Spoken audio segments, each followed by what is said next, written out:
Sinuwun, tebih saking Kraton Jenggala. Kula dumugi wonten ing Bendha Minangun, awit kula sampun kapang sanget dumateng panjenengan. Kapang karo panjenengan? Ngaten inggih. Tan bedane aku wong ayu. Kaya rumangsaku ora ana. Wong ayu sing tak tresnan tan kejaba Mugia Jenggala. Kamangka Bendha Minangun. Iya ora kurang. Wanita kang ayu ing Jenggala. Nanging kaya-kaya ora bisa dilampahi. Tan Mugia Jenggala.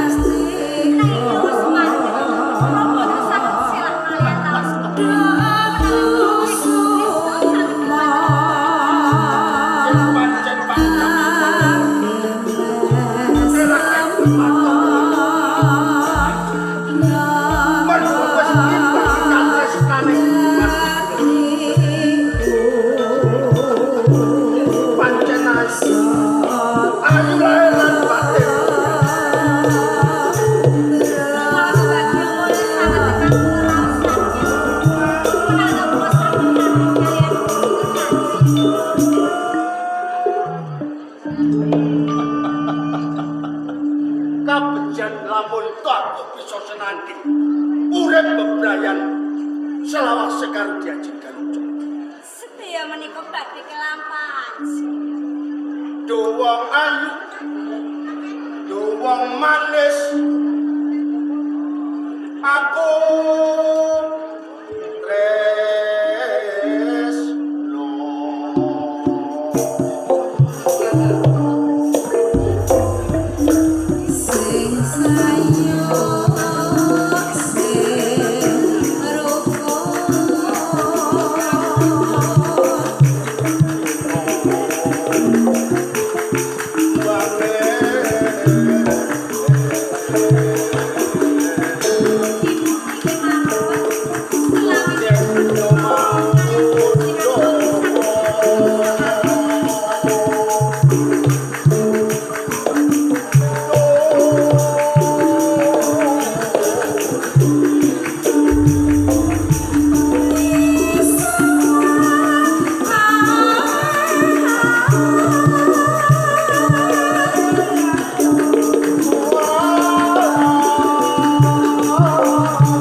Anggarwa diajeng Galuk Candra Kirana sansaya kukuh bakuh kuncara Bendha Minangun.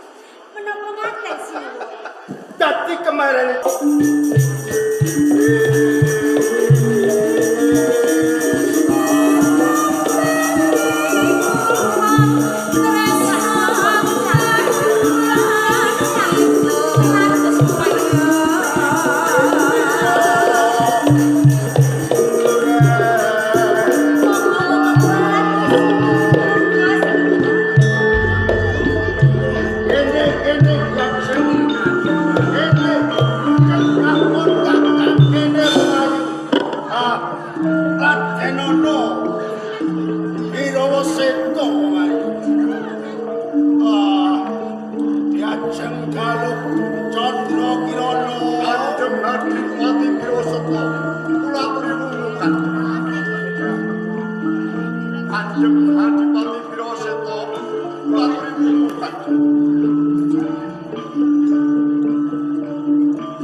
Belum.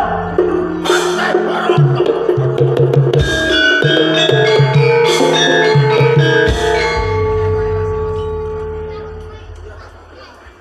Hati Wirono ini uradak timbaliwani juga kuangku oleh tilampak lima ono kami katano nyun pangapunten Kanjeng Adipati Wiroso tim jawi wonten tamu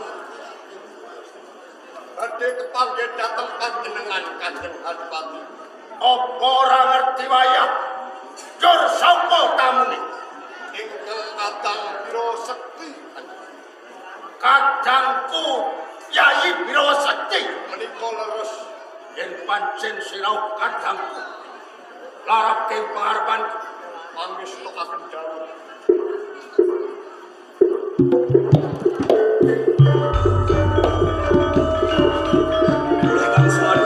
Yai Wirosekti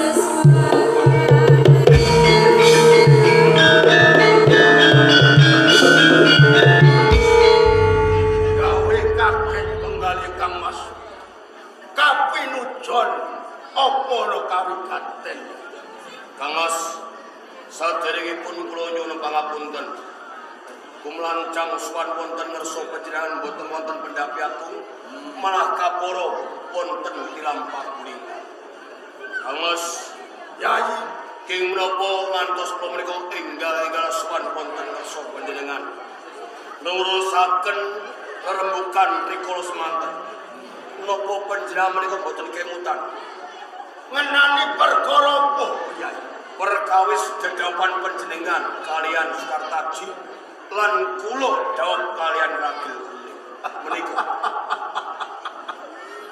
rikala semono sliramu lan pun Kang Mas ki padha-padha nibake katresnan tune katresnan tumiba kadang dhewe menika leres yen to aku tresnani Galuh Candrakirana yen to Yai Wirosekti tresnani Ragil menika ingkang kula suwun menika Kang benjang menapa kula menika saged dawuh kalian Ragil Kuning panjenengan menika dawuh kalian Sekartaji Yai Wirosekti inggih tas wae aku pinanggih lan Ragil Galuh Candrakirana saka rumangsa dhewekne leladi marang pun Kang Mas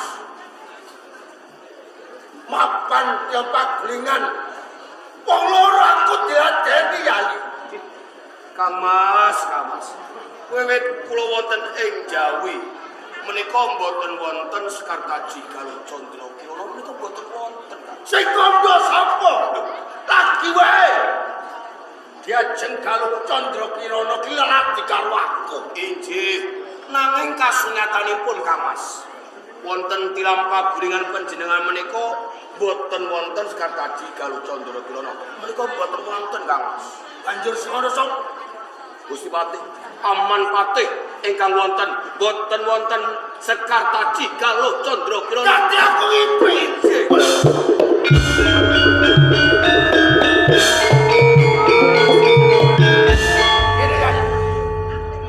ngapasi sesuk-esuk tabupul iki ana sarasean plataran sendang putih ngersane Bapa Resi Wilmaya nggih kemutan kula kemutan Yai Wirosekti lan Kang Mas Wiroseta iki pradul wae ngersane Bapa Resi Wilmaya yen to Yai Tresna Ragil Kuning Kang Mas Tresna Galuh Candrakirana Mosogoro kalian Bapa Resi Wilmaya ya kaya ngono kados pundi caranipun kula menika saged dawuh panjenengan nggih saged dawuh yen ngono ayo tata-tata nggih soal ngersane Bapa Resi Wilmaya kula dherekaken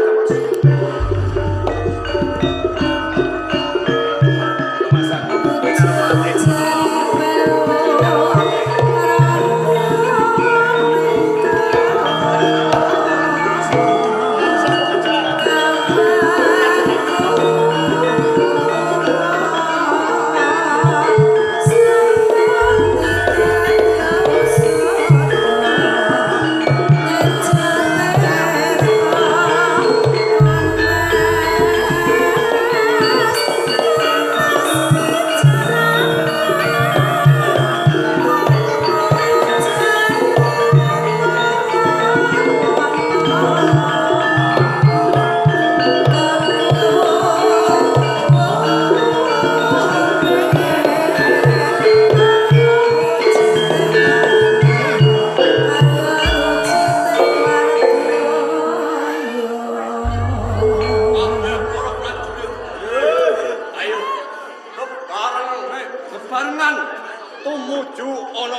Kanjeng Adipati Birawa Seta lan Birawa Sekti.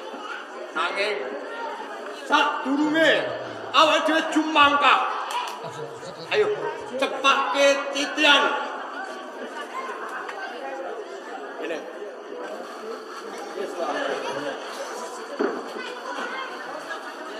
Ora tamtomo. Oi. Syuko makaryo. Oi. Yesto sanjoto. Maksoroma kita. Tanyo.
Nger Birawa Seta nggih. Kula paring dawuh lenggah sing prayoga. Kanthi Birawa Sekti Inggih kula lungguh sing penak. ngestakaken dawuh. Angger Inu Kertawati mara bangun Nani Cik, diprayogake. sendika dawuh. Sandika dawuh. Wong kaya ngono urung didangu. Wong tuwa dikagetke. Handaka putra, handaka putra. Anak Angger Adipati Birawa Seta dalah Birawa Seti. Lan iki pasoanan ing sajroning pertapan pelataran Sendang Putih. Iki panjenenganku ora ngrembug babakan serasean lan mejan Aji Jaya Kawijayan. Panjenenganku mong bakal mundhut pirsa marang sekabeng para murid ndak wiwiti saka Adipati Birawa Seta ing Bendha Winangun. Sawise seliramu nyecep kaweruh mimba pangerten ing pertapan pelataran Sendang Putih. Apa Bendha Winangun ana owah-owahan ya. Bapak Resi Wilmaya saderepun kula jatur langkung rumiyin sungkem pangabekti kula mugi konjuk kinarya bekti. Ndak tampa ora liwat pujul pengestune wong tuwa bali tampan. Sangat anggen kula nambahi daya kegiatan pun Birawa Seta. Bapak Resi Wilmaya kathah sanget ewa-ewahan wonten ing Kadipaten Bendha Winangun. Saderenge lan saksampunipun kula mahasiswa wonten ing pelataran Sendang Putih ngersane Bapak Resi Wilmaya. Saderengipun kula mahasiswa kaum tani anggenipun tetani menika asalipun lumrah-lumrah kemawon biasa. Leres nanging sak sampunipun kula mahasiswa ngersanipun Bapak Resi Wilmaya. Ya. Alokipun kaum tani anggenipun nanem semangka Bapak. Ya. Wah, ngedap-ngedapi sanget. Lumrahipun semangka menika sak kendi-kendi menika paling ageng. Nanging benten semangka menika agengipun sak gentong-gentong. Nalika seliramu durung maniswa ing Sendang Pelataran Putih, kaum tani nggone olah kedhuk bumi nandur semangka wohe lumrah kemawon sak kendi. Namung sak kendi agengipun. Ning sawise nyecep kawruh marang saku kaum tani Bendha Winangun nandur semangka wohe gedene sak elok ing kahanan. Wah, semangka menika sak gentong. Nggih. Lan nggih kuwi antuk sawab pandungane Begawan Wilumaya ya panjenengan. Mesti kemawon. Kuwi apa? Sak jagat rap sak donya nyo ora ana pendhita kang ampuh kejaba Begawan Wilumaya. Kula pitados, kula pitados. Ya ya. Nggih. Birawa Sekti injih kula Guru. Kabupaten Mataun piye? Sasampunipun kula menika mahasiswa wonten ing Pelataran Sendang Putih. Wonten ngarsane Resi Wilumaya. Ya. Wonten ing Kadipaten Mataun. Menika mubrah-mubru pindho linapur madu. Bagus, bagus. nanging ingkang kula gumuni menika kaum tani anggenipun keduk bumi. Kaum tani piye nggih? Anggenipun tetanduran menika aneh nanging nyata. Aneh. Nggih, Aneh. kaum tani menika nandur gedang. Limrahe gedang menika agengipun sak pinten? Sak lengen. Sasampunipun kula menika mahasiswa Dadi murid kersa panjenengan. Gedang niku agenge sak kentong-kentongan. Padha wae. Nggih. Kowe percaya? Pitados Lamun kowe ora merguru ing sendhan pataran kowe nggih ora bakal ana kejadian sing aneh ning nyata ning kabupaten Taun. nggih. Bogor Similmaya. Tiyang sepuh nyuwun dawuh kados pundi suasana kasatriyan tambak kalian Sekar Taji. Bogor Similmaya. Saderengipun kula menika manyiswa wonten ngersanipun Bogor Similmaya wonten ing plataran Sendang Putih. Anggen kula bebrayan kalian garwa kula diajeng galuh Candra Kirana. Nggih, Saben dintenipun menika tansah congkrah congkrah. namung padu lan padu. Nggih. Nanging sasampunipun kula manyiswa wonten ngersa panjenengan. Anggen kula bebrayan kalian diajeng galuh Candra Kirana manggihaken ayem lan tentrem. Sedaya menika namung pikantuk sawab lan pandonganipun Bapa Resi Wilumaya. Matur nuwun, matur nuwun.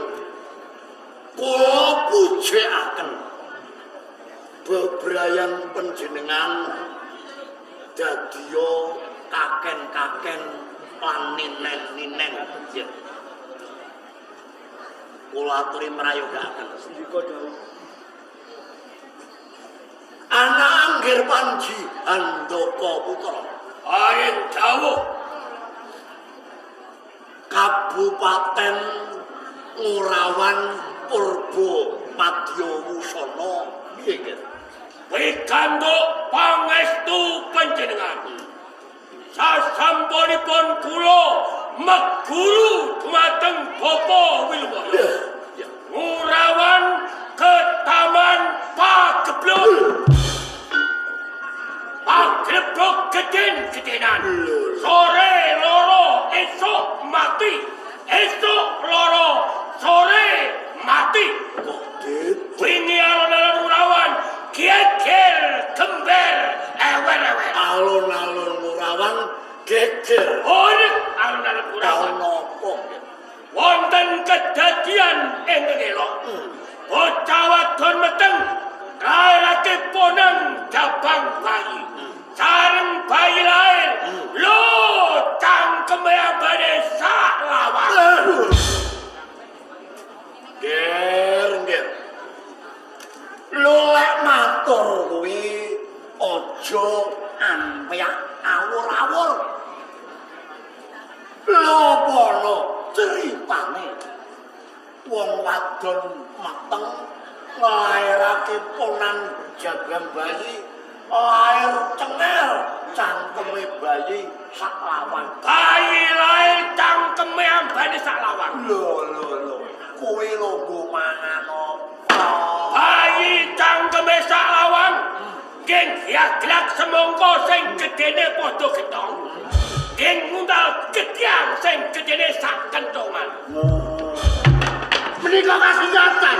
Kowe lek umuk kuwi aja nemen. Kasingatan lho kedadiane enek wong sing ora seneng lho gedang kentongan. Niku rak boten tiyang seneng. Nek seneng percaya. Sing ora seneng siji. Kasingatane lho. Sing seneng kok. Nggih. Ora kena jarupun nggih. Nenyek. Bayi lahir cangkem salawan.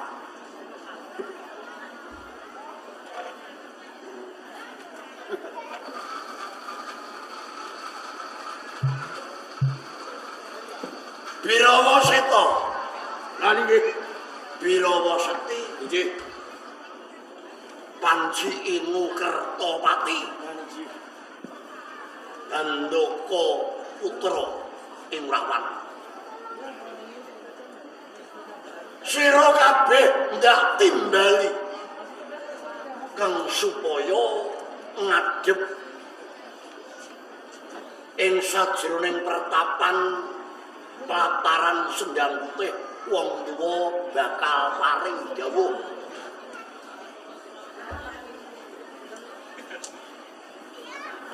Wong tuwa lagi wae munggah sanggar Sangga Buwana meminta kanugrahaning Jolandara Dewa. Wong tuwa pinaringan wangsit kang wewentehan lamun Dewa bakal numurunake Wahyu Cempaka Mulya.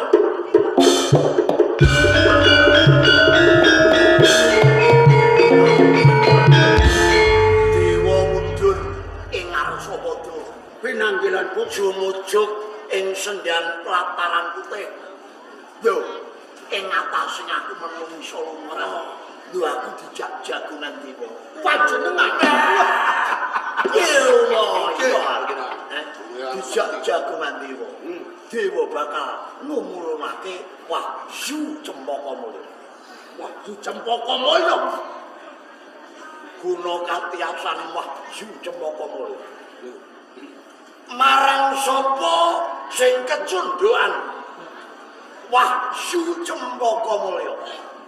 Umure bakal tambah 500 tahun. 500 tahun.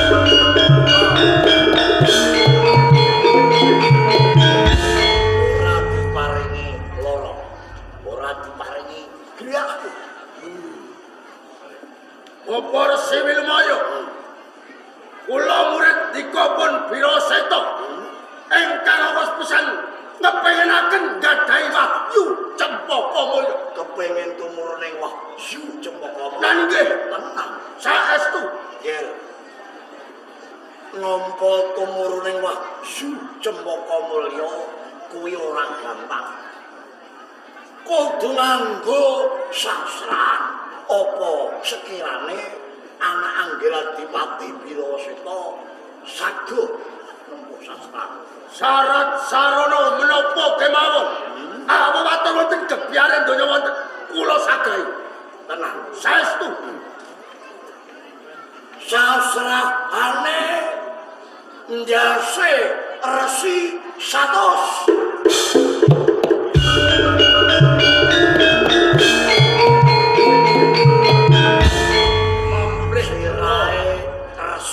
Sirahe dukun sing goblok-goblok tugeli tak gawene bekakak. mamprih kula saged gayuh Wahyu Cempaka Mulya syarat sarananipun sirahipun Resi 100. Kula sagahi. Bagus.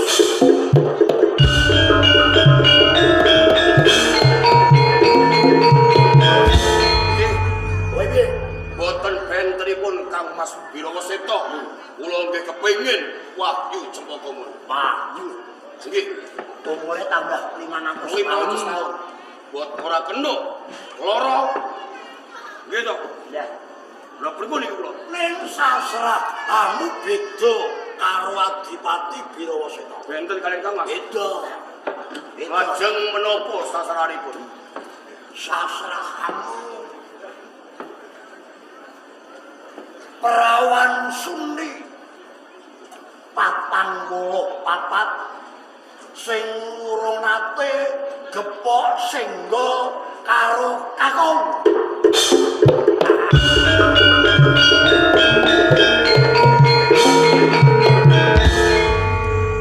Sasranipun Bahan Sundi dereng nate kepok singgol kalih tiyang lanang. Cacahipun 44. Ya. Lho, buat Kula sadai.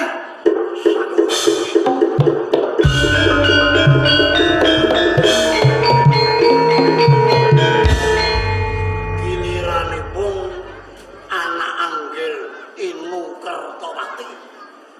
Satriya Jenggala Manik. Bapak Resi Wilmaya. Boten namung Birawa Sekti lan Birawa Seta. Najan kula ugi kepengin nggayuh Wahyu Cempaka Mulya. Panjenengan nggih melek tumuruning Wahyu Cempaka Mulya. Leres.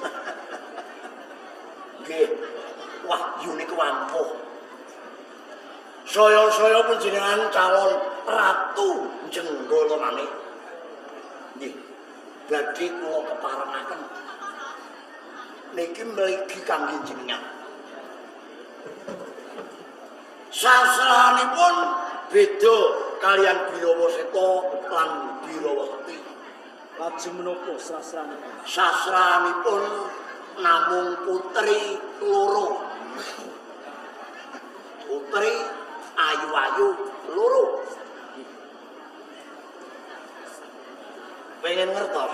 Lajeng sinten? Sasranipun Sekar Taji Galuh Candra Kirana lan Dewi Ragil Kuning.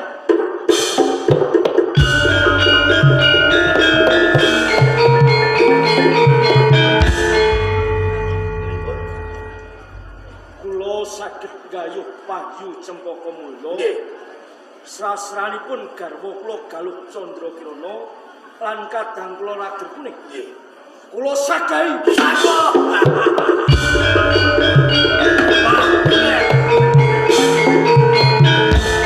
Yai Asmara bangun.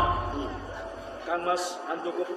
Sira mono satriya. Saya Panjasmara bangun. Calon Nalendra ing Jenggala. Tumindak apa wae kudu dipetong kanthi jlimet. Untung lan resine. Sira aja gampang percaya marang kabar sing durung nyata. Sira aja gampang percaya karo suarane gongso kang durung tinabuh. Wahyu Cempaka Mulya kuwi durung kinarwan ana.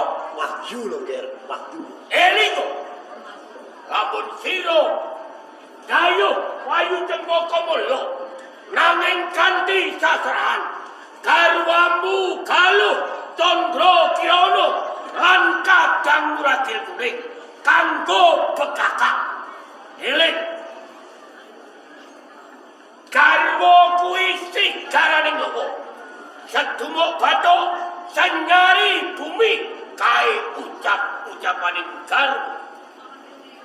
Nalika sira menurut garwa Galuh Candra Kirana korban bondo ing Jenggala, korban prajurit krana biyen akeh nerpati sing meleh kepek bojo Galuh Candra Kirana.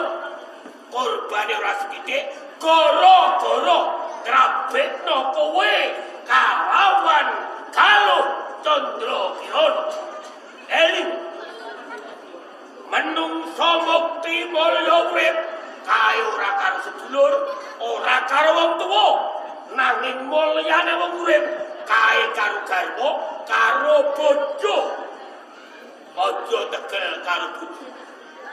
Eling. Loro Ragil Kuning. Kabeh putra ing Jenggala lair kakung mung putri sawiji Ragil Kuning. Upama Ragil Kuning kanggo kakak, Ragil Kuning mati kaya ngapa nelangsane wong tuamu kelangan putra sing gawe kok tresnani. Ragil Kuning kae sedulur, kae pedhotane jaringanmu. Tetembungane pedhota kali gedhe ora bakal pedhot dulur. Kula bangun, aku wong tuwa ngelingno karo kowe. Siji aja tegel karo bojo. Loro aja mentolo karo dulur bangun. Wong ayu akeh, Ger. Wahyu. Kang Mas Handoko. Bangun. kula badhe nyuwun pirsa dhateng panjenengan. Galuh Candra Kirana Sekartaji menika garwanipun sinten? Garwane Yai Bagong. Ya. Dene panjenengan ngertos menawi Galuh Candra Kirana Sekartaji menika garwa kula. Lho, kula sing duwe bojo, kula mpun lila, kula mpun ikhlas. Lho panjenengan Kang Mas Handaka Putra sing ora duweni bojo kok petentang-petenteng kula. Baik. Apik. Ngandal angedukul tentu ngelingake marang Yai Bangun. Parang dene sedidik bae ora kok rewes. Monggo kuyakmu ning pun kakang netepi darmane wong tuwa ngelingke karo sedulur nom. Aja klusa-klusi mundak kasaluru. Tuladane kaya tumindakmu sing tanpa wetung arep ngorbanake garwa lan ngorbanake sedulur. Monggo kepenak sengsara sing ngrasakake kowe dhewe. Sing duwe bojo ikhlas. Sing ora duwe bojo kok sewot. Apa Wilumaya? Panji Handaka Putra. Ugi kepengin gayuh Wahyu Cempaka Mulya. Geran Handaka Putra nggih. Tahu. Seliramu kuwi piyayi wis kagungan kasuten. Kok isih mbutuhke wahyu iki apa? Wahyune entah. Panjenengan dados guru kadah ing Radil tumanduk dumateng para murid wonten ing pelataran Sedang Putih. Menawi sedaya murid dipun keparingaken gayuh Wahyu Cempaka Mulya. Panji Handaka Putra ugi kalebet siswa pelataran Sedang Putih. Kula gadhahi menang gayuh Wahyu Cempaka Mulya. Kaya ngono. Mila kula kepengin gayuh Wahyu Cempaka Mulya. Menapa bobotanipun kangge kula Handaka Putra? Yen pancen ora kena tak jarwani, kowe nekat ya tak wujuti, tak kepanggih. Yen pancen Panji Handaka Putra pengen nampa tumurune Wahyu Cempaka Mulya, Mriki kuwi tak bobote sasraan tak kei bonus. Tak bonusi. baik. Yen seliramu sasrane mung siji. Siji wae. Monggo katuran enggal parijauh. Ya. Sasra amu ndasirsi curiga nata.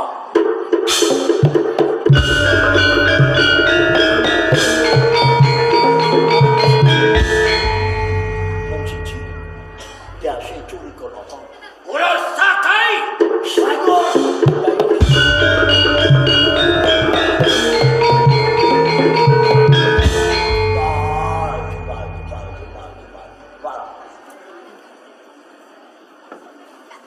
Handaka Putra Ya. badhe ketundukan Wahyu Wahyu. Cempaka Mulya. Syarat sarananipun Ya. kula kedah ngetok gulune Resi Curiganata sirahe tak gawa nyang pelataran Sedang Putih. Iya.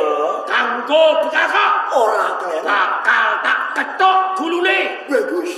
Sing tak ketok gulune dudu gulune Curiganata nanging gulune Wilumaya.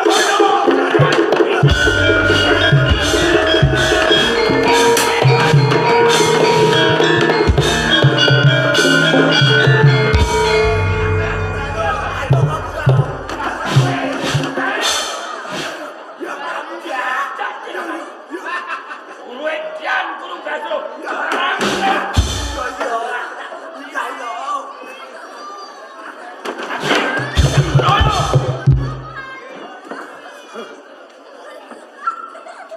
Mabri ya, Pak. Iya, iya. Sama Mabri. Iya.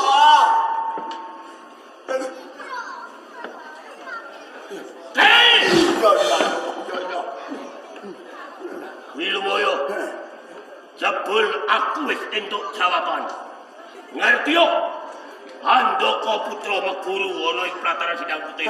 Ora mergo Handaka Putra kedanan ngilmune Wilumaya. terus. Ora kedanan yen Wilumaya kae dukun ampuh, dukun Dedolo, dukun Sesiti, ora. Nanging dasar aku meguru kene, kepengin jajaki Wilumaya kae resi sing kepiye? Jebul iki jawabane. Kowe mejang karo murid ora bener. Kowe mejang karo murid sing salah, arep dilorokno karo murid-muridmu. Wayu Cembaka Mulya arep ngorbanke nyawane dukun 100 kanggo kakak. Iya. Nyawane perawan suli 100 kanggo Salah. nyawane Sekarta Cedara Kuning kanggo kakak. Syaratnya kuwi kan. Syaratnya kudu kuwi kan. Ana wektu kanggo kowe. Aku njaluk wurung nggon pamer perkara mudune Wayu Cembaka Mulya. Kok nganti ana korbaning kawula, ana dukun mati, ana perawan mati, kaluh kuning mati, tak biarkan senapte.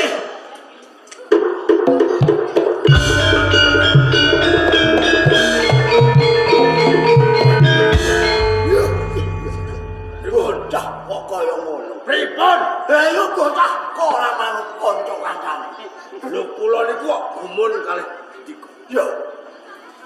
Ngendikanipun lho dewa mawon jagungan kalih Bapak Resi Wilumaya. Ya iya ya. Dukun sing ampuh, dukun sing sekti Wilumaya. Lho mung ngedepi sak Handaka putra mawon kok ajrih. Menika leres. Panjenengan menika guru ingkang sekti. Kalian Handaka putra kemawon panjenengan pun gajah. Kowe aja karo tampa. Aja mbok anggap aku rawani. Lho nyatane ngajeni dulure lanang. Oh, ngajeni dulure lanang. Saya monggo dipun tantu lanange kaya ngene. Dipun tantu. Hah. Pripun yen? Umpama kok kula niku wani kalih Handaka wonten pripun, Nggih? Bapak Resi Wilumaya. Nggih. Menawi saestu Bapak Resi Wilumaya menika wantun kalian kadang kula Kang Mas Handaka putra. Nggih. Panjenengan ampun nyawang dhateng kula. Napa? Monggo mangwaneni kemawon. Ikhlas Kula nggih. ikhlas. Umpama kula teko Monggo, kula idak monggo kula ikhlas. saestu. Sumber Monggo.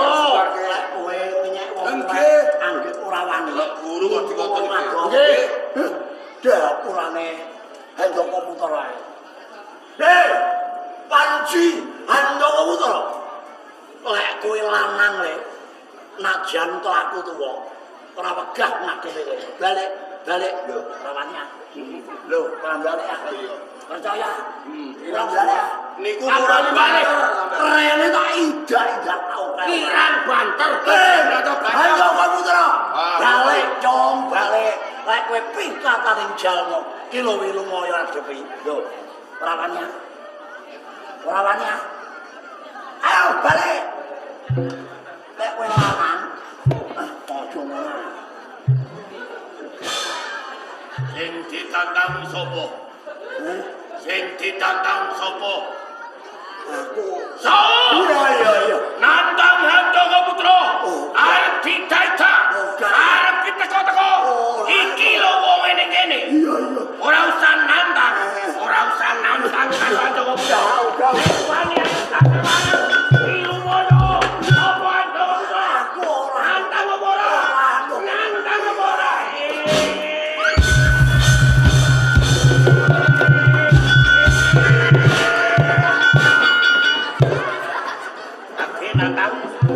Ake nantang. Udah. Oh. Piye? Nantang karo aku ora? Udah. Nantang apa ora? Ora. Nantang aja. Wilumaya. Eling-eling temu kepisan maneh.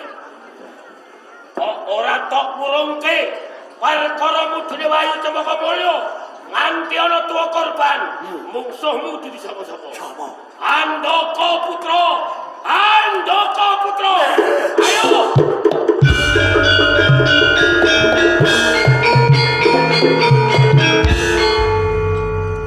Nek pancen kowe rumangsa wis tuwa. Ora kuwa ngadepi karo Handaka Putra. Murid pelataran Sendang Putih, sapa sing ora trima Handaka Putra barengamu metu njaba tandani.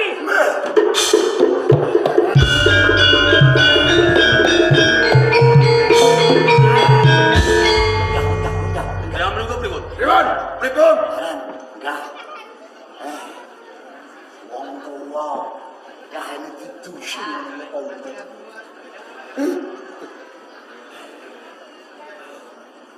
Anak angger pansiki mung mati. Sapa silmu? Patrape kadang panjenengan ingkang tumanduk dhateng tiyang sepuh. Ngeten iki. Terus pripun jenengan? Ngopo sih tetep butuh waktu? Bapa Resi Wilmaya. Jalaran kula menika calon ratu wonten ing kraton Jogolo. Boten wonten ingkang saged pepalangi dhateng kula, anggen kula kepengin gayuh wahyu cempaka menika. Ten menawi enten kula rantos Galuh Candra Kirana dalah ragil kuning. Sendika dawuh pareng pamit. Monggo.